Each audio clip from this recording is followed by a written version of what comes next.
Last year at the G7 summit in Italy, U.S. President Donald Trump followed behind in a golf cart as leaders of 6 other industrialized nations took a short stroll. Many said it symbolized Trump's disconnect from America's natural economic allies. 1 year later, that distance may be more than just symbolic.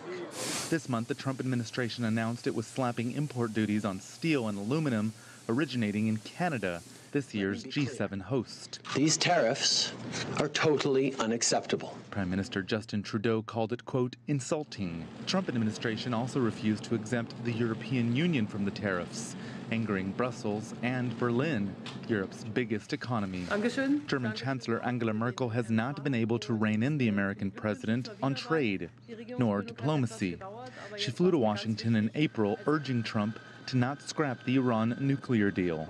He did so anyway. Her trip came just days after a similar voyage by France's President Emmanuel Macron. He too was unsuccessful. That's despite his, quote, bromance with Trump. But a recent call between the two was described as terrible. And last week, the French finance minister warned the U.S. under Trump was isolating itself. America first, some say, has become America alone. Trump angered the French just days after the last G7 by pulling the U.S. out of the Paris Agreement on climate change. The French and Canadian leaders met early this week in part to sort out the G7 agenda. Clean energy is officially a part of it. So is gender equality and economic growth for all. This week's summit also comes just days before Trump heads to another in Singapore, where he'll sit face-to-face with DPRK leader Kim Jong-un.